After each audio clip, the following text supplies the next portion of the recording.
सत श्री अकाल सारे दर्शकों ਨੂੰ नंबर 1 पॉजिटिव टॉक देख रहे सारे दर्शकों का हार्दिक स्वागत है जी। लुधियाने तो आई है एक बहुत ही वड्डी खुशी की गल। साडे पंजाब दे मुख मंत्री श्री भगवंत सिंह मान ने दिती है व्यापारियों नूं खुशी। ओह खुशी की है, जुड़ो साडे दे नाल, देखो जी पूरी वीडियो। मेरे अज दे मुख मेहमान श्री अरविंद केजरीवाल एक इहो जिहे नेता जिन्हां ने देश की राजनीति की दशा ते दिशा बदल के रख दी। रामलीला ग्राउंड चो एक काफिला चलिया जिहड़ा 10 सालां च अज एक बहुत वड्डी पार्टी दे नैशनल पार्टी के रूप दे विच स्थापित हो चुके हैं। श्री अरविंद केजरीवाल साहब मेरे कैबिनेट के साथी बलकार सिंह जी साडे राज्य सभा के बहुत ही एक्टिव मैंबर ते सिक्ख्या के खेत्र च जिन्हां दा बहुत वड्डा नाम है। लवली यूनिवर्सिटी जलंधर के CEO ने ओनर ने श्री अशोक मित्तल जी और special chief secretary to CM Punjab Shri BK Singh ji, Anurag Verma ji, capt Sinha ji जिहड़े सारा इंडस्ट्री भी देखते हैं, फाइनांस भी देखते हैं और जो है जिहड़े लोकल गवर्नमेंट देखते हैं। मेरे सामने मेरे MLA साहबान बैठे ने लुधियाने दे, रायकोट दे, जगराओं दे मैनू नज़र आ रहे हैं सारे। साडे बिजली बोर्ड के CMD श्री बलदेव सरां जी, सैकटरी पावर तेजवीर जी, डिप्टी कमिश्नर लुधियाना साक्षी जी, SSP साहब CP कुलदीप जी, मेरे सारे अफसर उंगलों ते इदां सारे दे नाम याद ने। यंग डायनेमिक टीम असी लाई हुई है तुहाडी सेवा वास्ते। तो सब तो बाद धन्यवाद तुहाडा, तुसीं चल के आए हो। सारिआं नूं मेरी प्यार भरी सत श्री अकाल, नमस्कार, वाहिगुरू जी का खालसा, वाहिगुरू जी की फतेह। आम तौर पर असी सच बोलते हैं।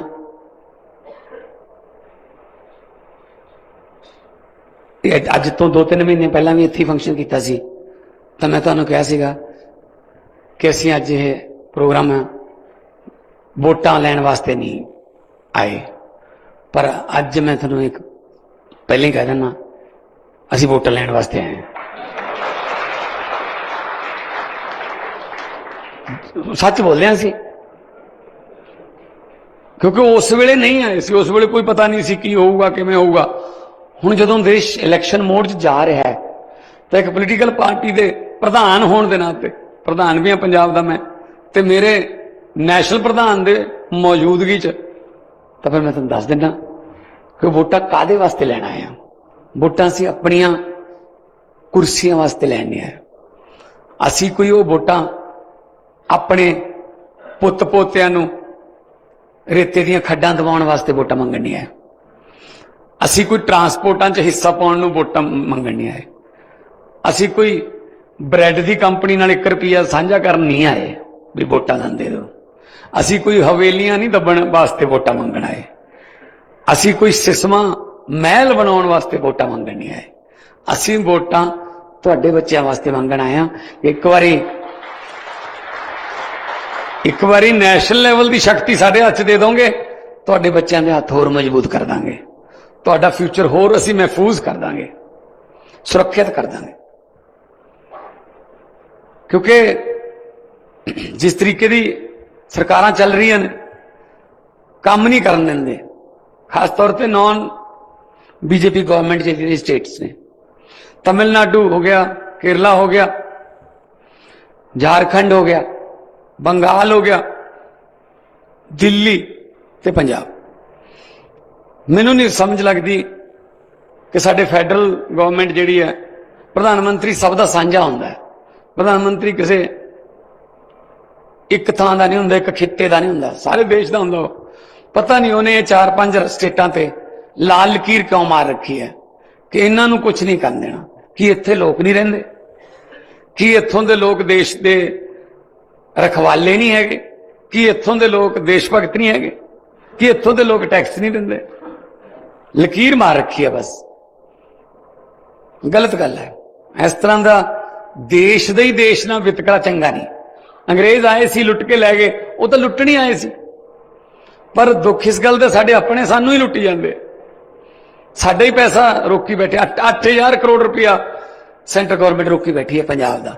जो 8,000 करोड़ रुपया मेरे को कल नूं आ जाए, किन्ने ज्यादा हस्पताल बना दूंगा मैं, किन्नियां ज्यादा दवाइयां फ्री कर दूंगा, किन्ने ज्यादा स्कूल ऑफ एमिनेंस बन जाएंगे, किन्ने फोकल पॉइंट बनणगे, किन्ने SEZ बना दूंगा, किन्ना मैं पैसा जिहड़ा इंडस्ट्री ते होर ला दूंगा जे दे देण। पर इस गल की सजा कि तुसीं किसी होर नूं वोटां पाउने हो। इहदा इक्को ही तरीका, मैं बथेरा गया नीति योग वगैरह च कि मेरे पैसे, वो मैनूं एक नीति योग का अफसर कहता जी इत्थों नहीं मिलने, मझ मूरे बीन बजाउण का कोई फायदा नहीं। मैं कहा फिर कित्थों मिलने यार? कहता पंजाब के लोगों कोले जाओ। मैं कहा लोगों कोल तां आया, पंजाब के लोगों ने तो करता काम, 117 चों 92 देतियां। कहना ना एक झट होर मार लो। मैं किवें? कहना 13 दी 13 लै आओ, 10 थोड़े राज सभा च पहले ही ने, 5-7 ऐतकी दिल्ली तो आउणगे, कुरुक्षेत्रा भी अपने कोले आ गई, 2 गुजरात चों आउणगे, थोड़ा टप जाना है अंकड़ा 25-30। लै कहंदा 1 रुपया रोक के दिखा देण। फिर बहुत वड्डी गल है जो सेंटर गवर्नमेंट नूं 25-30 इहो जिहे टक्कर जाण, ਜਿਹੜੇ वोकल ने, ਜਿਹੜੇ हक मंगना जानते हैं। पंजाबी तो हक मंगना जानते हैं आप, पता जे नहीं मंगिया तो नहीं मिलते, फिर खोना भी जानते आप। सो इस करके मैं तुहाडे कोल आया। बिल्कुल डेमोक्रेटिक राइट है तुहाडा, जिन्हों मर्जी चुनो, पर मैं ये गल कहने वास्ते आया कि तुसीं मैनूं तो बहुत मजबूत बना रखा है 92 सीटां दे के, और मैं इसे विश्वास से काम कर सकता कि सरकार मजबूत है, कुछ नहीं कर सकते, चाह के भी नहीं कर सकते। स्कूल बन रहे हैं, मुहल्ला क्लिनिक बन रहे हैं, बिजली फ्री हो गई, थर्मल प्लांट खरीद लिया अपने प्राइवेट सैक्टर का, घाटे वाला थर्मल प्लांट सरकार ने खरीद लिया, उहदे नाल इंडस्ट्री नूं बिजली फ्री मैं जिहड़ी है वो सस्ती करूंगा। ये तां कर रहा मैं जे 92 ने शर्त ला लो, जे 65-70 होंदियां ना इन्होंने चलन नहीं देनी सी। आ देख लो नाल दा सूबा अपना हिमाचल तोड़न लगे बस उत्थे। इदों पहला उत्थे मध्य प्रदेश तोड़ी, उदों पहला करनाटका तोड़ी, महाराष्ट्र दी 2 पार्टियां खत्म करतियां, नाले नाम नाले निशान। आपां सुनिया सी भी नामो निशान खत्म हो गया, वो देखो तुसी शिव सेना दा नाले नामो नाले निशान खत्म करते। ये तो 92 करके अपने तो डरते ने भी 92 ने पंजाबी ने ये उल्टा पहनगे, इस करके काम हो ही जाता है। जे हुण तुसीं 13 मैनू होर फड़ा दोगे हथ च, फिर तो अपने दोने हथां च लड्डू हो जाएंगे, बल्कि दोने नहीं फिर तो 14 हथां च लड्डू हो जाएंगे। 13 वो हो गए, 14वां मैं हो गया। 14 हथां च लड्डू वट के आप थाल भर देंगे। तो लड्डू काहदे ने? तरक्की दे। लड्डू काहदे ने? सरकारी नौकरियां दे। लड्डू काहदे ने? इन्वेस्टमेंट दे। पंजाब च आप जा रहे हैं कल्ले कल्ले कोले, आहूजा साहब बैठे कल्लियां कोले मैं आप जाना जर्मनी तो लेके इत्थे तक कि आओ यार, आओ पंजाब च आओ यार, मेरे पंजाब च आ जाओ। कोई ऐ जाता पहला मुख्यमंत्री? पहला वो मुख्यमंत्रियों को आउंदे हुंदे सी, पैसे मंगते सी, वो चले जाते सी वापस। असीं तुहाडे कोले आप आने आ जिहड़ी अज वाला फंक्शन है, ये किहड़ा तुसीं मंगिया सी भी साडीआं समस्यावां बहुत ने, साडे नाल रूबरू कराओ मुख्यमंत्री नूं। दूजी तीजी बार असीं तुहानूं बुलाया, और ज्यादातर बंदे कह रहे जी मंगी कोई है नहीं जी, सारियां तो पूरियां करतियां, हुण की करिए जी। फिर यही चाहुंदा सी मैं पंजाब कि सरकार इन्नी लोगों के विच बड़ी होवे कि एक अज ही आवाज उठी तो अज ही सुन ली जाए। वो जिवें पहला ज्वाइंट फैमिलियां का रिवाज सी, बड़े परिवार हुंदे सी, इकट्ठे रहिंदे सी, चाचे ताए चाचियां ताइयां, एक लाणेदार हुंदा सी उन्हां दा। शाम नूं रोटी खाण वेले सारे दिन के जिहड़े गिले शिकवे हुंदे सी जवाकां दे जां आपस च ननद भरजाइयां दे, वो सारे लाणेदार शाम नूं खत्म करके सौंदा सी। ਕੋਈ ਪ੍ਰੋਬਲਮ ਨਹੀਂ ਆਉਂਦੀ ਸੀ। ਬਿਲਕੁਲ ਉਸੇ ਤਰ੍ਹਾਂ ਮੈਂ ਆਪਣੇ ਪੰਜਾਬ ਨੂੰ ਸਮਝਦਾ। ਠੀਕ ਹੈ, ਤੁਸੀਂ ਮੈਨੂੰ ਮੁਖੀ ਚੁਣਿਆ ਹੋਇਆ, ਤੁਸੀਂ ਮੇਰੇ ਪਰਿਵਾਰ ਦਾ ਹਿੱਸਾ ਹੋ। ਕੋਈ ਵੀ ਸ਼ਿਕਵਾ ਗਿਲਾ ਅੱਜ ਹੀ ਉੱਠਿਆ, ਅੱਜ ਹੀ ਖਤਮ ਹੋ ਜਾਣਾ ਚਾਹੀਦਾ। ਅੱਜ ਹੀ ਤੁਸੀਂ ਕਿਹਾ ਕਿ ਇਹਨੂੰ ਵਧਾ ਕੇ OTS ਨੂੰ 2 ਮਹੀਨੇ ਵਧਾ ਦਿੰਦੇ। ਉਹਨਾਂ ਨੇ ਕਿਹਾ, ਜੈਨ ਸਾਹਿਬ ਨੇ, ਕਿ ਪਲਾਸਟਿਕ ਦੀ ਇੰਡਸਟਰੀ ਦਾ ਕੱਲ ਨੂੰ ਹੀ ਅਸੀਂ ਮੀਟਿੰਗ ਬੁਲਾ ਕੇ ਜਿਹੜਾ ਰੂਲ ਦੇ ਵਿੱਚ ਚੇਂਜ ਕਰਨਾ ਹੋਇਆ ਕਰ ਦਾਂਗੇ। ਤੁਸੀਂ ਦੇਖੋ, ਤੁਸੀਂ ਕਿਹੜਾ ਕੋਈ ਚੋਰੀ ਕਰਨ ਵਾਸਤੇ ਮੰਗ ਰਹੇ ਹੋ ਇਹ ਗੱਲ ਕਿ ਆਹ ਕਰ ਦਿਓ ਜੀ, ਉਹਦੇ ਨਾਲ ਫਿਰ ਮੈਨੂੰ ਚੋਰੀ ਦੀ ਇਨਕਮ ਇੰਨੀ ਵਾਜੂ। ਤੁਹਾਡੀ ਇਨਕਮ ਵਧੂਗੀ ਤਾਂ ਮੇਰਾ ਵੀ ਤਾਂ ਰੈਵਨਿਊ ਵਧੂਗਾ ਨਾ।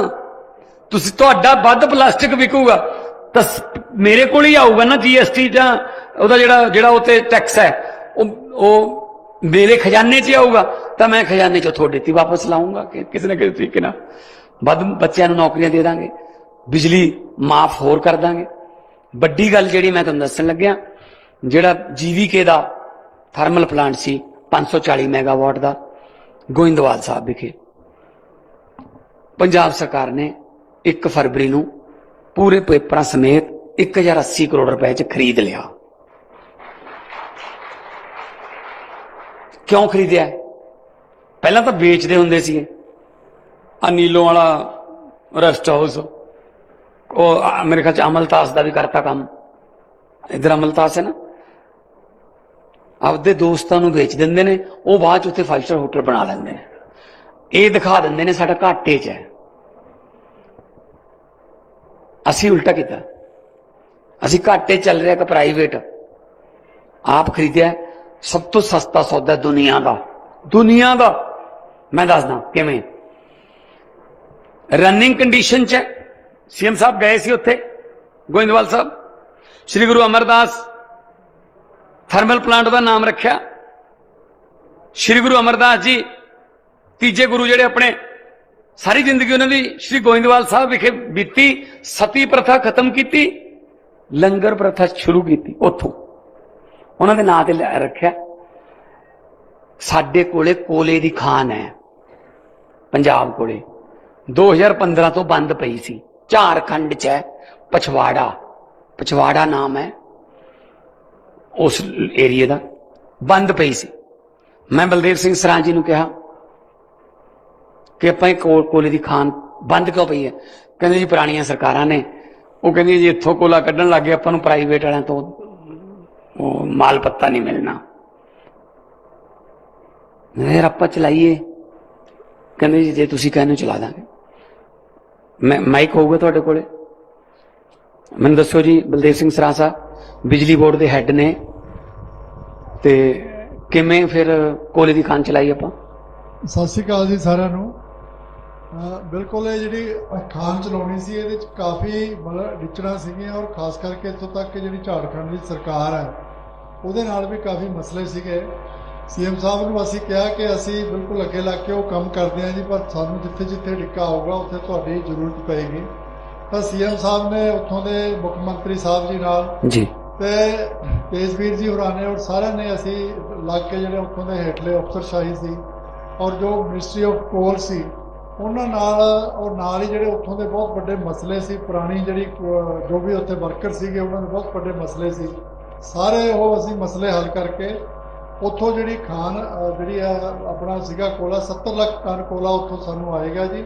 ਹੁਣ ਤੱਕ ਵੈਸੇ ਸਰ 1005 ਜਿਹੜੇ ਰੇਲਵੇ ਦੇ ਰੇਕ ਹੈ ਗੱਡੀਆਂ ਇੱਥੋਂ ਤੱਕ ਆਪਣੇ ਪਹੁੰਚ ਚੁੱਕੀਆਂ ਨੇ। 42 ਲੱਖ ਟਨ ਕੋਲਾ ਆਪਣੇ ਕੋਲੇ ਪਹੁੰਚ ਚੁੱਕਿਆ ਹੈ।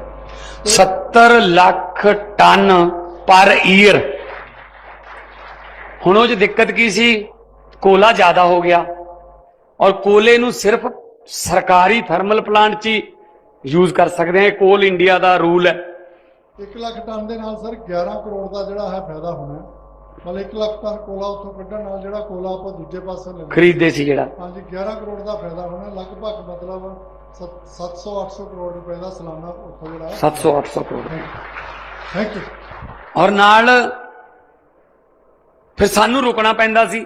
ਥਰਮਲ ਪਲਾਂਟ 2 ਸੀ, 3 ਪ੍ਰਾਈਵੇਟ ਸੀ। ਪ੍ਰਾਈਵੇਟ ਨੂੰ ਕੋਲਾ ਦੇ ਨਹੀਂ ਸਕਦੇ,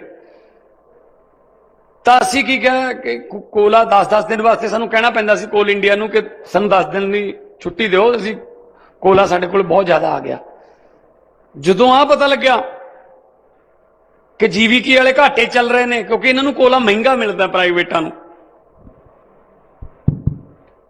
तो फिर मैं सरां साहब नूं कहा, मैं कहा जी ये सौदा माड़ा नहीं, कोला अपने कोले हैगा ते जे आपां इह खरीद लीए, सानूं पता लग्या कि तो बड़े बड़े आ जाणगे इह 'च, तां जे बोली लग गई सरकार उत्थे कित्थे खड़ूगी। असीं कहा भी सरकार नाल तां एग्रीमेंट होया होया पीपीए, ऐ किवें बेच देणगे, साडे नाल एग्रीमेंट कर चुके ने, इहनूं भी हुण करिए फिर रौला पाइए जिवें अपने पंजाब नहीं करते। पंजाब आपां कहने आ जिहड़ा प्लाट ਜਾਂ ਜਿਹੜਾ कोई चीज़ विकण नहीं देनी ਉਹਦੇ ਬਾਰੇ ਕਹਿੰਦੇ ਨੇ ਰੌਲੇ ਵਾਲਾ ਭਾਈ। ਅਸੀਂ ਇਹੀ कहदा ਰੌਲੇ ਵਾਲਾ ਇਹ, ਇਹਨੂੰ ਨਾ ਲੈ ਲਿਓ ਕਿਤੇ ਕੋਈ, ਇੱਥੇ ਪੰਗਾ ਪਊ ਗੌਰਮੈਂਟ ਨਾਲ। ਵਪਾਰੀ ਕਹਿੰਦਾ ਮੈਂ ਕਾਹਦੇ ਵਾਸਤੇ ਪੰਗਾ ਲੈਣਾ। ਬਾਅਦ ਚ ਅਸੀਂ ਉਹ कहता भी चल सानू दे दो फिर 1080 ਕਰੋੜ ਚ ਲਿਆ। जे ਅੱਜ ਲਾਉਣਾ ਹੋਵੇ सेम मैगावाट प्रोडक्शन का 4 सालों ਨੂੰ लगूगा, प्रोडक्शन देने लगूगा, तो ਉਹਦੀ कीमत पऊगी 8 करोड़ 35 लाख रुपया पर मैगावाट। ਜਿਹੜਾ ਅਸੀਂ खरीदया वो 2 करोड़ रुपया पर मैगावाट ਤੇ दुनिया का सब तो सस्ता। ਉਹਦੇ ਨਾਲ ਕੀ फायदा होगा? देखो घरेलू च तो मैं पहले ही बिजली फ्री दे रहा, 90% घरों ਨੂੰ बिजली फ्री दे रहा। ਹੁਣ वारी आऊगी इंडस्ट्री की। ਹੁਣ ਉਹ ਜਿੱਥੋਂ ਜਿਹੜਾ ਉੱਥੋਂ ਸਾਨੂੰ बिजली पैदा होगी, मैं इंडस्ट्री की बिजली सस्ती करूंगा ताकि ਤੁਹਾਡਾ प्रॉफिट भी ਵਧੇ ਤੇ इन्वेस्टमेंट भी आवे। ये विजन है। ये मुख्यमंत्री के काम ये होंगे ने। मुख्यमंत्री के काम ये नहीं होंगे भी सरोपा पाता ਉਹਦੇ पाता बोले सो ने हाँ साडा परिवार बचाओ, साडा पंजाब बचाओ, पता नहीं कितों बचाओ, कितों बचाओ यार, थोड़े तो बचा के हटे जी। हुण से कोई एक मुख्यमंत्री का यह काम होंगे भी ਜਿਹੜੀ फैक्ट्री च खड़ गया उस हिस्सा पा लिया, जे हवेली वाले ने मना करता उतों दी ओवरब्रिज कढ़ता। आह काम होंगे सरकारां दा, किते दिक्कतां पेश करनियां। सो ये मैं करना आया कि इंडस्ट्री नूं असीं बहुत बड़े लैवल ते प्रमोट कर रहे हैं। तुहाडे कोले आप साइकिल वैली च तुसीं देखिया होना, टाटा स्टील आ रहा है, ठीक है ना, ग्रासिम पेंट्स आ रहा है, सनातन टैक्सटाइल आ रहा है फतेहगढ़ साहब के नेड़े, किसान कैचअप हिंदुस्तान लीवर आ रहा है, बड़ियां कंपनियां भी आ रही ने, नाल असीं MSME ਉਹਨੂੰ भी बचा रहे हैं, ਉਹਨੂੰ भी असीं रखना। देखो जिहड़ा घरे है पहला ਉਹਨੂੰ ਤਾਂ तकड़ा करिए ना, ਜਿਹੜੇ ਘਰੇ ਨੇ ਉਹ तकड़ा करिए, ਇਹ ਜਾ ਕੇ ब्रांड एंबेसडर बनणगे।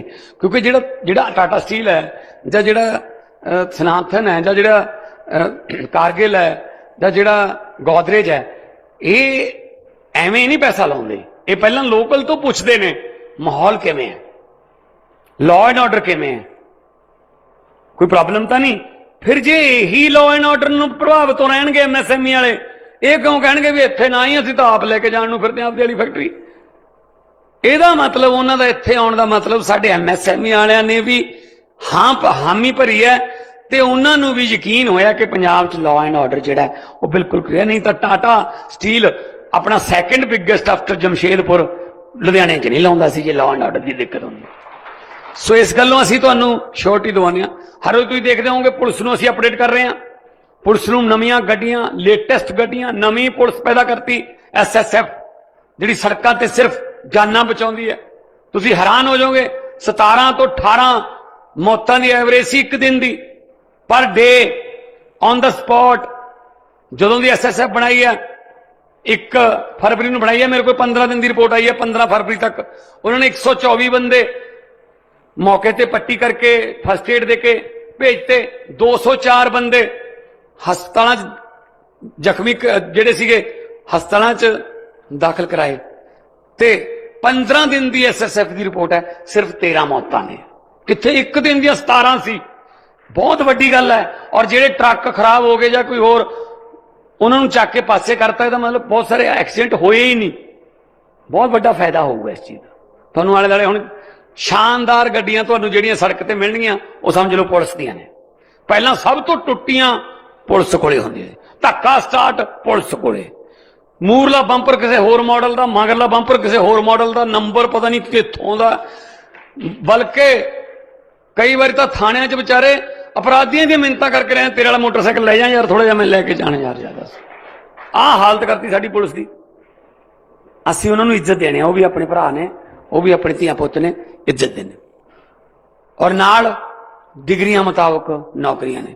इस वक्त पंजाब च पहली बार हो रहा सीएम साहब 10 डीसी कुड़ियां ने, एक था बैठी साक्षी, पहला पटियाले सी लुधियाने, तो 6 एसएसपी कुड़ियां ने और यंग मुंडे कुड़ियां एसएसपी। 17-18 बैच भी असीं लैन लग गए हुण कि आओ भी आओ काम करो, क्योंकि ਜਿਹੜੇ ਨਵੇਂ ਮੁੰਡੇ ਕੁੜੀਆਂ ਉਹਨਾਂ ਨੂੰ ਕੰਮ ਕਰਨ ਦਾ ਚਾਹ ਹੁੰਦਾ, ਜਨੂਨ ਹੁੰਦਾ। ਜਿਹੜੇ ਬਹੁਤ ਬਾਦਲਾਂ ਵੇਲੇ ਦੇ ਨੇ ਉਹਨਾਂ ਦਾ ਕੰਮ ਹੀ ਇਹ ਹੁੰਦਾ 1 ਸਾਲ ਮਿਲ ਜੇ ਹੋਰ ਲੁੱਟ ਲਾਂਗੇ, ਉੱਥੇ ਹੀ ਬੈਠੇ ਰਹਿੰਦੇ ਨੇ, ਨਾ ਕੋਈ ਕੰਮ ਕਰਨ, ਆਪਦੀ ਕੁਰਸੀ ਤੇ ਤੌਲੀਆ ਜਾਂ ਵਿਛਾ ਲੈਂਦੇ ਨੇ, ਨਾ ਲੋਕਾਂ ਨੂੰ ਮਿਲਣ ਨਾ ਕੋਈ, ਕਿਉਂਕਿ ਉਹ ਤਜਰਬੇਕਾਰ ਹੋ ਚੁੱਕੇ ਨੇ। ਨਵੇਂ ਮੁੰਡਿਆਂ ਨੂੰ ਚਾਹ ਹੁੰਦਾ, ਜਨੂਨ ਹੁੰਦਾ। So bench strength should be there, bench strength ਚਾਹੀਦੀ ਹੈ। ਕੱਲ ਨੂੰ ਵੈਸਟ ਇੰਡੀ ਦੀ ਟੀਮ ਹੁੰਦੀ ਸੀ ਇੱਕ ਵੇਲੇ, ਜਦੋਂ ਚ Desmond Haynes, Gordon Greenidge, Richie Richardson, Vivian Richards, Gus Logie, Jeffrey Dujon, Malcolm Marshall, Courtney Walsh, Courtney Ambrose, Carl Hooper, ਇਹੋ ਜਿਹੇ ਪਲੇਅਰ ਹੁੰਦੇ ਸੀ। ਕਿਸੇ ਨੂੰ ਨਹੀਂ ਉਹ ਜਿੱਤਣ ਦਿੰਦੇ ਸੀ। 7-7 ਫੁੱਟ ਦੇ ਕੱਦ ਸੀ। ਵੈਸਟ ਇੰਡੀ ਦੀਆਂ ਪਿੱਚਾਂ ਬਾਉਂਸੀ ਨੇ। ਅੱਧੇ ਜਿਹੜੇ ਦੇਸ਼ ਨੇ ਉਹਨਾਂ ਦੇ ਜਿਹੜੇ ਪਲੇਅਰ ਨੇ ਉਹ ਵੈਸਟ ਇੰਡੀ ਦੇ ਦੌਰੇ ਤੋਂ ਆਪ ਹੀ ਨਾਮ ਵਾਪਸ ਲੈ ਲੈਂਦੇ ਸੀ ਵੀ ਆਊਟ ਤਾਂ ਕਰਦੇ ਨਹੀਂ, ਬਾਹਾਂ ਲੱਤਾਂ ਹੀ ਤੋੜ ਲਿਆ ਉਹ ਤਾਂ ਬਸ। ਰਿਟਾਇਰਡ ਹਰਟ ਜ਼ਿਆਦਾ ਹੁੰਦੇ ਸੀ ਉੱਥੇ, ਕਿਉਂਕਿ 7 ਫੁੱਟ ਦਾ ਤਾਂ ਬੰਦਾ ਉੱਤੋਂ ਐਂ ਲੱਗਦਾ ਚਵਾਰੇ ਤੋਂ ਬਾਲ ਆ ਰਹੀ ਹੈ, ਉਹ ਬਾਹਾਂ ਤੋੜ ਦਿੰਦੇ ਸੀ। ਸ਼੍ਰੀਕਾਂਤ ਦੀਆਂ 2 ਵਾਰੀ ਬਾਹਾਂ ਤੋੜੀਆਂ ਪਲੇਅਰਾਂ ਦੇ। ਜਿੱਤੀ ਗਏ ਇੱਕ ਚੀਜ਼ ਭੁੱਲ ਗਏ, ਸਿਕੰਦਰ ਵਾਂਗੂ ਸਿਕੰਦਰ ਵਾਲਾ ਹਾਲ ਵੀ ਹੋਇਆ। ਬੈਂਚ ਸਟਰੈਂਥ ਬਣਾਉਣੀ ਭੁੱਲ ਗਏ ਕਿ ਯਾਰ ਕੋਈ ਨਵੇਂ ਮੁੰਡਿਆਂ ਨੂੰ ਵੀ ਇੱਕ ਅੱਧੇ ਨੂੰ ਮੌਕਾ ਦਿਆ ਕਰੀਏ, ਵਿੱਚ ਤੋਂ ਜਿੱਤੀ ਤਾਂ ਜਾਂਦੇ, ਇੱਕ ਅੱਧਾ ਪਲੇਅਰ ਨਵਾਂ ਵੀ ਪਾ ਲਈਏ, ਪਾਉਣਾ ਹੀ ਭੁੱਲ ਗਏ। ਅਚਾਨਕ 8 ਪਲੇਅਰ ਰਿਟਾਇਰ ਹੋ ਗਏ ਵੈਸਟ ਇੰਡੀ ਦੇ। ਅੱਜ ਬੰਗਲਾਦੇਸ਼ ਵੀ ਹਰਾਇਆ ਹੁੰਦਾ ਜੀ ਉਹਨਾਂ ਨੂੰ, ਉੱਥੇ ਜਾ ਕੇ ਉਹਨਾਂ ਦੇ ਘਰੇ ਜਾ ਕੇ ਹਰਾਇਆ ਹੁੰਦਾ ਬੰਗਲਾਦੇਸ਼ ਉਹਨਾਂ ਨੂੰ, ਕਿਉਂਕਿ ਬੈਂਚ ਸਟਰੈਂਥ ਨਹੀਂ ਬਣਾਈ ਟਾਈਮ ਤੇ। ਕੁਝ ਪਲੇਅਰ ਵਿੱਚ ਲੈਂਦੇ 2-2 3-3, ਉਹਨਾਂ ਦਾ ਐਕਸਪੀਰੀਅੰਸ ਹੁੰਦਾ ਤਾਂ ਟੀਮ ਖੜੀ ਰਹਿੰਦੀ। ਸਿਕੰਦਰ ਦਾ ਵੀ ਇਹੀ ਹਾਲ ਸੀ, 17.5 ਸਾਲ ਦੀ ਉਮਰ 'ਚ ਰਾਜਾ ਬਣ ਗਿਆ, ਲੱਗ ਗਿਆ 18 ਸਾਲ ਦੀ ਉਮਰ 'ਚ ਜਿੱਤਣ। ਇੱਕ ਰਾਜੇ ਨੂੰ ਜਿੱਤ ਲਿਆ, ਗਾਹਾਂ ਲੰਘ ਗਿਆ, ਦੂਜੇ ਨੂੰ ਜਿੱਤ ਲਿਆ, ਚਲ ਤੀਜੇ ਨੂੰ ਜਿੱਤ ਲਈਏ, ਚੌਥੇ ਨੂੰ ਜਿੱਤ ਲਈਏ, ਜਿੱਤੀ ਗਿਆ, ਵਾਪਸ ਆਉਣਾ ਭੁੱਲ ਗਿਆ। ਜਦੋਂ ਵਾਪਸ ਮੁੜਿਆ, ਜਿਹੜੇ ਜ਼ਖਮੀ ਜੇ ਸੀ ਜਿਹਨਾਂ ਨੂੰ ਜਿੱਤ ਕੇ ਲੰਘਿਆ ਸੀ ਉਹ ਖੜੇ ਹੋ ਗਏ ਸਾਰੇ, ਕਹਿੰਦੇ ਆ ਜਾ, ਜਾਏਗਾ ਕਿੱਥੋਂ ਦੀ ਹੁਣ ਫਿਰ। 32 ਸਾਲ ਦੀ ਉਮਰ 'ਚ ਮਲੇਰੀਆ ਨਾਲ ਮੌਤ ਹੋ ਗਈ ਸੀ। ਇਸੇ ਕਰਕੇ ਕਿਹਾ ਜਾਂਦਾ ਕਿ ਜੋ ਜੀਤਾ ਵਹੀ ਸਿਕੰਦਰ, ਕਿਉਂਕਿ ਸਿਕੰਦਰ ਹਾਰਿਆ ਨਹੀਂ ਸੀ, ਪਰ ਸਿਕੰਦਰ 32 ਸਾਲ ਦੀ ਉਮਰ 'ਚ ਵਾਪਸ ਆਉਣਾ ਭੁੱਲ ਗਿਆ ਸੀ। ਸੋ ਆਹ ਬੀਜੇਪੀ ਵਾਲੇ ਵੀ ਇਹੀ ਨੇ, ਹੁਣ ਜਿੱਤੀ ਜਾਂਦੇ ਨੇ, ਵਾਪਸ ਆਉਣਾ ਭੁੱਲਣਗੇ। ਦੇਖੋ ਲੋਕ ਜਿਹਨਾਂ ਦਾ ਕੀ ਹਾਲ ਕਰਦੇ ਆ, ਦੇਖਿਓ ਤੁਸੀਂ ਇਹਨਾਂ ਨੂੰ ਹੁੰਦੀ, ਦੇਖਿਓ ਕੀ ਹੈ। ਮੈਨੂੰ ਪਤਾ ਲੱਗੀ ਜਾਂਦਾ ਸਾਰਾ ਕੁਝ, ਕਿਉਂਕਿ ਮੈਂ ਲੋਕਾਂ 'ਚ ਹੀ ਰਿਹਾ ਪਹਿਲਾਂ, ਮੈਂ ਲੋਕਾਂ ਦੀਆਂ ਅੱਖਾਂ ਪੜ੍ਹ ਸਕਦਾ। ਸੋ ਇੰਡਸਟਰੀ ਕਿਸੇ ਵੀ ਸਟੇਟ ਦੀ ਨਬਜ਼ ਹੈ, ਔਰ ਸਭ ਤੋਂ ਪਹਿਲਾਂ ਡਾਕਟਰ ਕੋਈ ਵੀ ਇਲਾਜ ਕਰਨਾ ਹੋਵੇ ਸਭ ਤੋਂ ਪਹਿਲਾਂ ਨਬਜ਼ ਚੈੱਕ ਕਰਦਾ। ਸੋ ਇੰਡਸਟਰੀ ਨੂੰ ਨਬਜ਼ ਵਾਂਗੂ ਦੇਖਦੇ ਹਾਂ, ਤੇ ਨਬਜ਼ ਕਦੇ ਵੀ ਵਧਣੀ ਵੀ ਨਹੀਂ ਚਾਹੀਦੀ। ਨਬਜ਼ ਵੱਧ ਵੀ ਮਾੜੀ ਹੈ ਕਿ ਨਬਜ਼ ਤੇਜ਼ ਚੱਲ ਰਹੀ ਹੈ, ਨਬਜ਼ ਘਟਣੀ ਤਾਂ ਵੈਸੇ ਹੀ ਮਾੜੀ ਹੈ, ਬੰਦ ਤਾਂ ਫਿਰ ਬੰਦਾ ਹੀ ਮਰ ਜਾਂਦਾ ਹੈ। ਸੋ ਨਬਜ਼ ਦੀ ਜਿਹੜੀ ਰਿਦਮ ਹੈ ਉਹ 1 ਮਿੰਟ 'ਚ 72 ਹੈ, ਮੰਨੀ ਗਈ ਹੈ।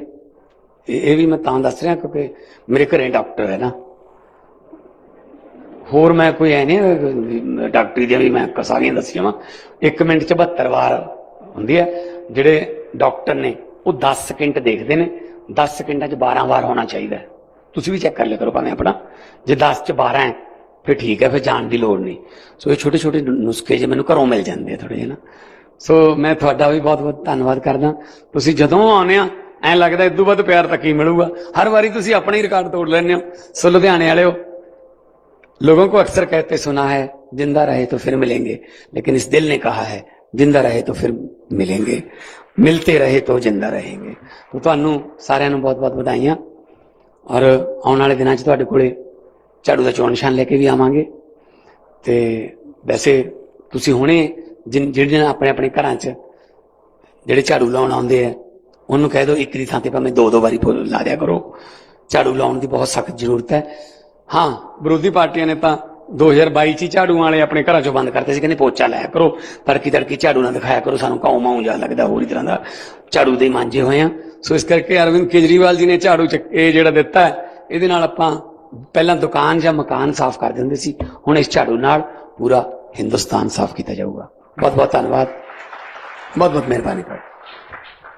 ਬਹੁਤ ਬਹੁਤ ਧੰਨਵਾਦ ਸਰਦਾਰ ਭਗਵੰਤ ਸਿੰਘ ਮਾਨ ਜੀ, ਮਾਨਯੋਗ ਮੁੱਖ ਮੰਤਰੀ ਪੰਜਾਬ ਸਰਕਾਰ, ਜਿਨ੍ਹਾਂ ਨੇ ਆਪਣੇ ਵਿਜ਼ਨ ਤੋਂ ਸਾਨੂੰ ਅਵਗਤ ਕਰਾਇਆ। ਹੁਣ ਮੈਂ ਬੇਨਤੀ ਕਰਾਂਗਾ, ਸਾਡੇ ਵਿੱਚ ਅੱਜ ਮੁੱਖ ਮਹਿਮਾਨ ਵਜੋਂ ਸ਼ਾਮਲ ਹੋਏ ਨੇ ਸਾਡੇ ਬਹੁਤ ਹੀ ਗਤੀਸ਼ੀਲ ਮੁੱਖ ਮੰਤਰੀ ਸਾਡੇ ਦੇਸ਼ ਦੇ।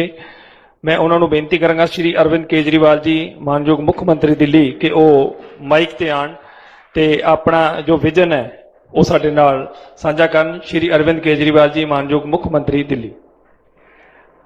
मंच पे मौजूद पंजाब के हरमन प्यारे मुख्यमंत्री मेरे छोटे भाई सरदार भगवंत मान जी, हमारे राज्यसभा के मेंबर, यहाँ पे आए हुए हमारे सभी एमएलएज, सभी ऑफिसर्स और लुधियाना के कोने कोने से आए हुए सभी व्यापारी और उद्योगपति भाइयों को मेरा नमस्कार, सबको मेरा प्रणाम, सत श्री अकाल।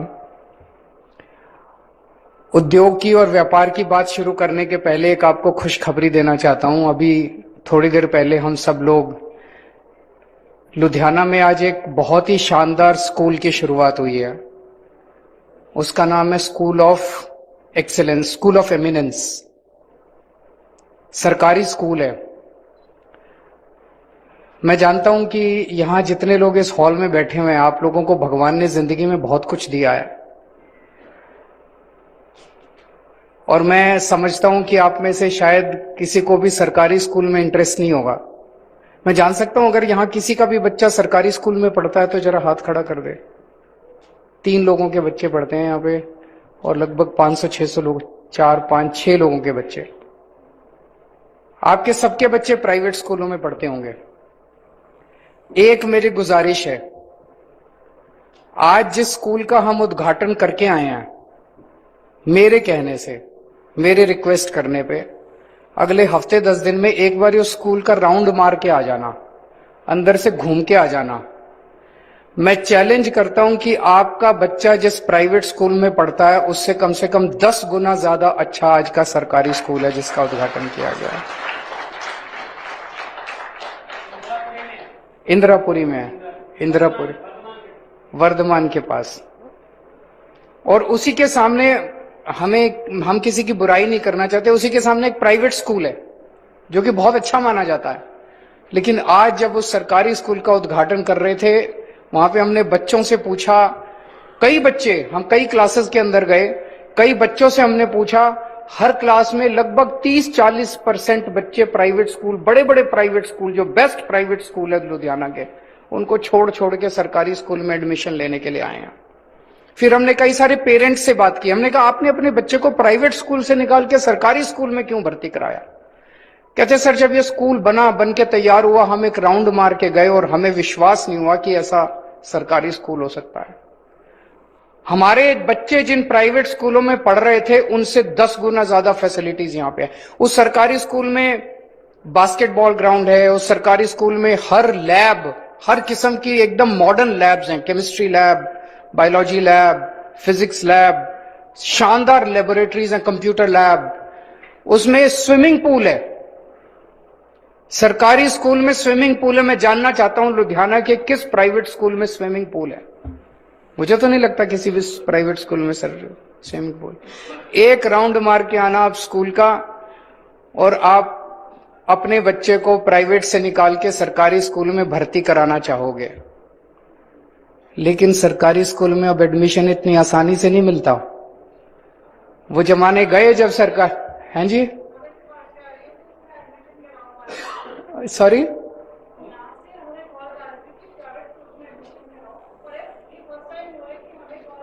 कि सरकारी मैडम कह रही हैं कि पहले हमारे पास मैसेज आते थे कि सरकार हमें फलाने प्राइवेट स्कूल में एडमिशन करा दो, फलाने प्राइवेट स्कूल में एडमिशन करा दो।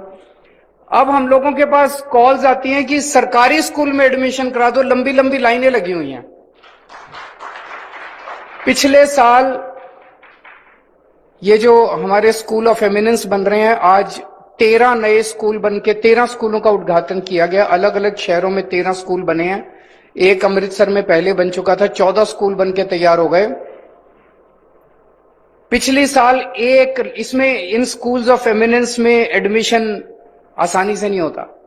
1 लाख बच्चों ने अप्लाई किया था। 8200 सीट्स थी, 8200 सीट थी। उसका एडमिशन टेस्ट हुआ। एडमिशन टेस्ट के बाद इन स्कूलों के अंदर एडमिशन हुआ। धीरे धीरे स्कूल्स का इंफ्रास्ट्रक्चर बढ़ेगा और हमारा मकसद है, पंजाब के अंदर लगभग 18,000 सरकारी स्कूल हैं, सारे स्कूलों को अच्छा करेंगे। इस वक्त जब हम बात कर रहे हैं, पंजाब के सारे स्कूलों में कुछ ना कुछ इंप्रूवमेंट चल रहा है। कहीं बाउंड्री वॉल्स बन रही हैं, कहीं डेस्क आ रहे हैं, कहीं सिक्योरिटी का स्टाफ लग रहा है, कहीं कुछ हो रहा है, कहीं कुछ हो रहा है, कुछ ना कुछ हो रहा है। जो 75 साल की गंदगी है उसको ठीक करने में टाइम तो लगेगा। अभी 2 साल के अंदर इतना इंप्रूवमेंट है, आने वाले 3 साल के अंदर और भी बहुत इंप्रूवमेंट आप देखेंगे। कल हम लोगों ने 165 मोहल्ला क्लिनिक का उद्घाटन किया। एक बारी में, वन गो 165 मोहल्ला क्लिनिक। 75 साल में पंजाब में एक भी मोहल्ला क्लिनिक नहीं बना था। चलो मोहल्ला क्लिनिक छोड़ो, मोहल्ला clinic is like a primary health centre, dispensary. जो हाल था पंजाब के अंदर, मैं और भगवंत मान जब घूमा करते थे चुनाव के दौरान, एक दिन एक डिस्पेंसरी में हमारा जा रहा था, एक दिन हम लोग जा रहे थे एक गांव में, हम पता चला यहां पे, हम उतर गए, वैसे ही उतर गए औचक निरी।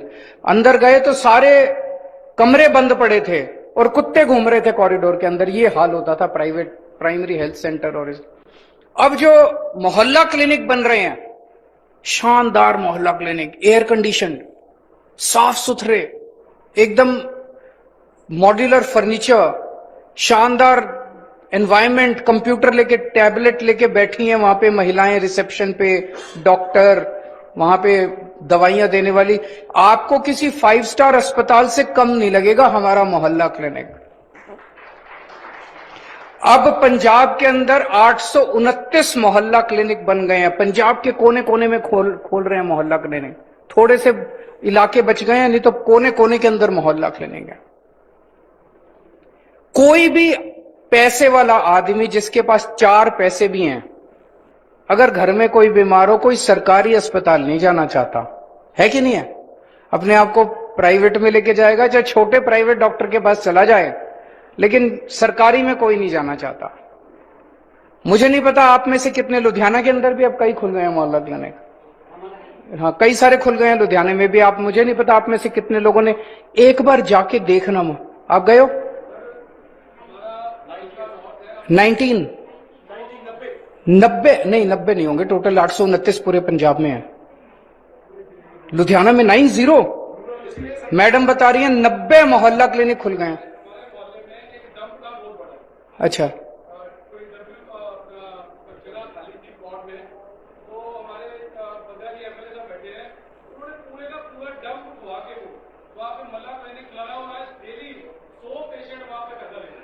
अच्छा है कि नहीं है? इलाज अच्छा है कि नहीं है? आप में से कोई गया है मोहल्ला क्लिनिक में इलाज कराने के लिए? कम लोग गए हैं। एक बार जाके देखना। सरकार की जो हमारी परिभाषा है ना, सरकार मतलब खराब, वो बदल जाएगी आप लोगों के। अब अलग किस्म की सरकार आई है इस देश के अंदर, पहले दिल्ली में, अब पंजाब में। मैं आपको एक उदाहरण देता हूं। दिल्ली में हमने मोहल्ला क्लिनिक बनाने चालू किए 2015 में, जब हमारी सरकार बनी। एक दिन ग्रेटर कैलाश की RWA ने मेरे को अपने एनुअल फंक्शन में इनवाइट किया। ग्रेटर कैलाश तो दिल्ली का सबसे पॉश एरिया है, सबसे अमीर लोग दिल्ली के ग्रेटर कैलाश में रहते हैं। तो एनुअल प्रोग्राम में मेरे भाषण के पहले उनकी RWA ने मेरे सामने डिमांड्स रखी, हमारा ये काम करा दो, हमारा ये काम करा दो, हमारा ये काम। उसमें उन्होंने डिमांड रखी, हमारा एक मोहल्ला क्लिनिक बनवा दो यहां पे। तो मैंने कहा, यार तुम तो इतने अमीर लोग हो, तुम तो बीमार हो जाओ तो मैक्स में जाते हो, अपोलो में जाते हो, फोर्टिस में जाते हो, मोहल्ला क्लिनिक की क्या जरूरत है? हमने उनके कहने पे एक मोहल्ला क्लिनिक बना दिया, उसके बाद उनकी डिमांड पे दूसरा बना, उसके बाद अब 3 मोहल्ला क्लिनिक ग्रेटर कैलाश में है। फिर एक दिन मैं वहां से गुजर रहा था, मैंने सोचा देखते हैं कि क्या हाल है मोहल्ला क्लिनिक का। क्योंकि मैं अगर पहले से कह के जाता कि सीएम आ रहे हैं देखने तो सब कुछ ठीक ठाक कर देते वो लोग। एक दिन मैं उस सड़क से गुजर रहा था, मैं उतरा वहीं पे और अंदर चला गया। आपको यकीन नहीं होगा, इतने अमीर अमीर घरों की महिलाएं वहां अपना इलाज कराने के लिए बैठी हुई थी। वो बोले यहां पे डॉक्टर इतना अच्छा बिहेव करते हैं, इतने अच्छे से हमारा इलाज करते हैं। बोला कि प्राइवेट के अंदर भी हमारा इतना अच्छा इलाज। प्राइवेट में जब आप जाते हो तो आपका ओवर इलाज होता है, आपसे ज्यादा पैसे लेने के लिए जरूरत नहीं होती तब भी कह देते हैं इसकी सर्जरी करा लो, जरूरत नहीं होती तब भी कहते हैं ये 4 टेस्ट करा लो। मोहल्ला क्लिनिक में ऐसा नहीं है, जितनी जरूरत है उतना ही इलाज करते हैं वो लोग। तो आपके लुधियाने के अंदर 90 मोहल्ला क्लिनिक खुल गए। इससे पहले 75 साल में एक भी मोहल्ला क्लिनिक नहीं खुला था, 2 साल में 90 मोहल्ला क्लिनिक खुल गए। अब आपके सारे सरकारी अस्पतालों को ठीक कर रहे हैं। जितने पंजाब के अंदर सरकारी अस्पताल हैं, सिविल हॉस्पिटल हैं, बड़े डिस्ट्रिक्ट हॉस्पिटल हैं, लगभग 40 हॉस्पिटल्स की लिस्ट बनाई है हम लोगों ने, जिनको ठीक कर रहे हैं। उनको शानदार बनाएंगे। आप मैक्स, अपोलो, फोर्टिस सब भूल जाओगे, और उनके अंदर भी सारा इलाज मुफ्त कर रहे हैं। और आपके अपने एमपी संजीव अरोड़ा जी लगे हुए हैं इस काम पे, उन्हीं को जिम्मेदारी दी है भगवंत मान साहब ने कि आप लगो इसके ऊपर। ये मैं इसलिए बता रहा था कि आप लोग व्यापारी होंगे, लेकिन आपको भी अपने बच्चों को अच्छी शिक्षा देनी होती है, आपको भी इलाज कराना होता है। एक बार जाके देखो कि सरकार कितने तेजी से बदल रही है। सरकारी स्कूल, सरकारी अस्पताल, सरकारी मोहल्ला क्लिनिक शानदार बनते जा रहे हैं। आप सब व्यापारी हैं। हमारी सरकार की सबसे बड़ी प्राथमिकता इस टाइम है जॉब्स देना। बच्चों को, हमारे युवाओं को हम रोजगार देना चाहते हैं। और सबसे बड़े स्तर के ऊपर रोजगार पैदा हो सकता है अगर हम छोटे और मझले व्यापारियों को ज्यादा से ज्यादा प्रोत्साहन दें। बड़ी इंडस्ट्री को भी आना चाहिए। बड़ी इंडस्ट्री को हम बड़ी तेजी से ला रहे हैं। जैसा बताया गया कि ऑलमोस्ट 65,000 करोड़ रुपए का इन्वेस्टमेंट ऑलरेडी मान साहब के आने के बाद पिछले 2 साल के अंदर कमिट हो चुका है और काम शुरू हो गया। केवल कमिटमेंट नहीं है, फर्जी एमओयू साइन हुए, काम शुरू हो गया। उनमें लगभग 3 लाख जॉब्स तैयार होंगे। लेकिन जिस स्केल के ऊपर छोटे और मझले व्यापारी जिस स्केल के ऊपर जॉब्स क्रिएट करते हैं वो अनइमेजिनेबल है। वही असली रीढ़ की हड्डी है जो हमें जॉब्स दे सकती है। तो हम आपका सम्मान करते हैं, हम आपको प्रोत्साहन देने के लिए किसी भी हद तक जा सकते हैं। आपकी जितनी समस्याएं हैं उन समस्याओं का हल करना हमारा सबसे प्राइमरी एम है। अभी तक व्यापारियों को हर सरकार चोर मानती थी, उसी दृष्टि से देखती थी, और चुनाव के टाइम में व्यापारी याद आते थे डोनेशन के लिए। मैं आपसे पूछना चाहता हूं, आज हम आपके साथ यहां पे बैठे हैं, इस किस्म की मीटिंग 2 मुख्यमंत्री, एक दिल्ली से एक पंजाब से, आपकी समस्याएं सुनने के लिए बैठे हैं। अभी तक हमारे से पहले जितनी सरकारें आई, किसी सरकार ने आपके साथ इस किस्म की मिलनी की कि आमने सामने बैठ के आपकी समस्याओं का समाधान निकाला जाए। किसी को परवाह ही नहीं थी। उनको तो यह था कि यार इस मार्केट से इतने पैसे इकट्ठे करके ले आओ, उस इंडस्ट्रियल एरिया से इतने पैसे, हमें आपसे आपके पैसे नहीं चाहिए, हमें आपका डोनेशन नहीं चाहिए, हमें आपका प्यार चाहिए, आपका आशीर्वाद चाहिए जो हमेशा आप लोगों ने हमें दिया है। आप बढ़ेंगे, आप फलेंगे फूलेंगे तो आप हमें टैक्स भी देंगे और उस टैक्स से और हम तरक्की कर पाएंगे। अभी मीटिंग के पहले, मीटिंग शुरू होने के पहले चीफ सेक्रेटरी साहब ने ऑलरेडी 10 पॉइंट डिक्लेयर किए थे, जो कि मैं समझता हूं, मैं भी पहले इनकम टैक्स में काम करता था, मैं समझता हूं कि ये बहुत बड़े अनाउंसमेंट्स हैं, जो कि आसानी से अनाउंसमेंट्स होते नहीं है। व्यापारियों को, बेचारों को बहुत कई सालों तक एड़ी चोटी अपने जूते घिसने पड़ते हैं सरकारों के साथ। कभी इस मंत्री से मिलो, कभी मुख्यमंत्री से मिलो, कभी एक झटके के अंदर इतने सारे अनाउंसमेंट्स। वैट का ओटीएस एक्सटेंड कर दिया गया, फॉर्म CH&F की प्रॉब्लम सॉल्व कर दी गई, हेल्थ इंश्योरेंस 1 करोड़ से 2 करोड़ कर दिया गया, बोगस बिलिंग चेक करने के लिए IIT हैदराबाद से एग्रीमेंट किया जा रहा है, मार्केट्स के अंदर पब्लिक टॉयलेट्स बनाए जाएंगे आपकी सुविधा के लिए, पानी और सीवर की स्कीम के लिए OTS किया जा रहा है, बिल्डिंग प्लान्स का सेल्फ सर्टिफिकेशन कर दिया जाएगा, ट्रेड लाइसेंस का वैलिडिटी पीरियड 1 साल से बढ़ा के 3 साल कर दिया गया, लेबरर्स की वेरिफिकेशन को सिंप्लीफाई किया, इतने सारे अनाउंसमेंट्स।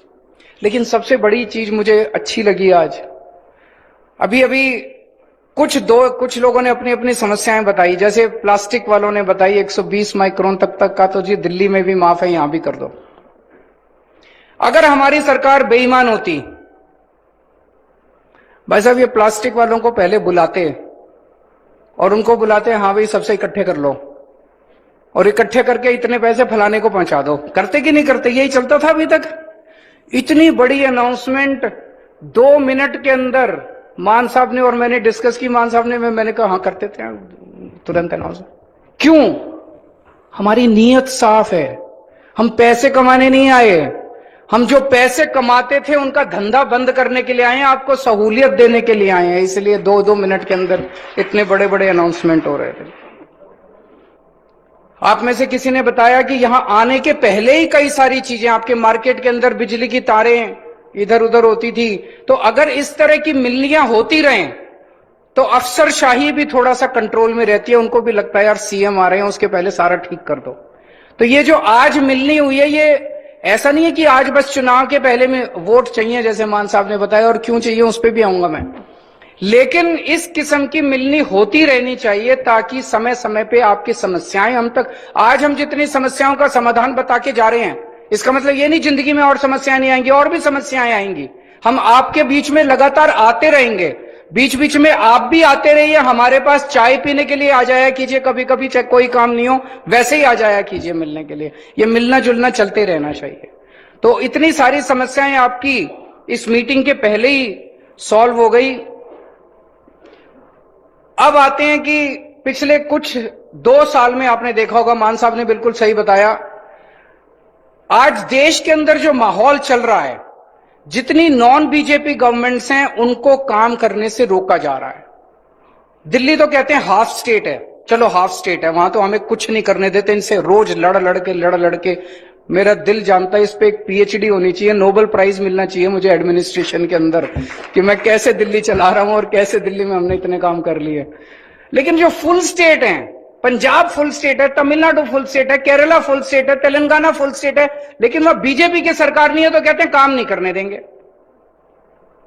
तो तेलंगाना वालों ने सारे एमपी डीएमके को दे दिए, बोले अब लड़ो इनके साथ जाकर। केरला वालों ने अपने सारे एमपी अपने उनको यूडीएफ और एलडीएफ वालों को दे दिए। पंजाब वाले भी सारे एमपी मान साहब को दे दो, फिर देखो इनसे इनकी मजाल जो ये हमारे काम रोक लें। 8,000 करोड़ रुपए पंजाब का हक बनता है, जो 8,000 करोड़ रुपए सेंटर लेके बैठा है।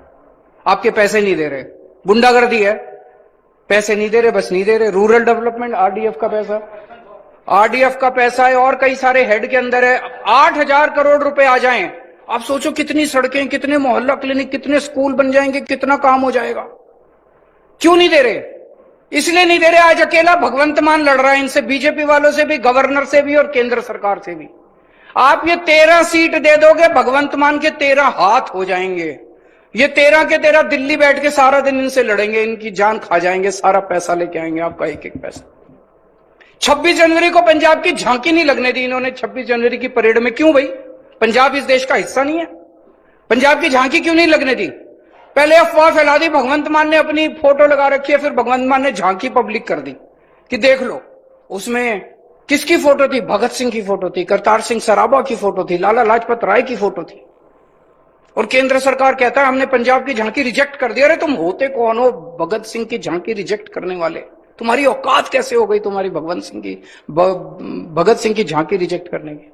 ये तो पंजाब के साथ पंजाब का अपमान है, पंजाब की बेइज्जती है, पंजाबियत की बेइज्जती है, पंजाबियों की बेइज्जती है कि 26 जनवरी के अंदर आपकी झांकी उन्होंने रिजेक्ट कर दी।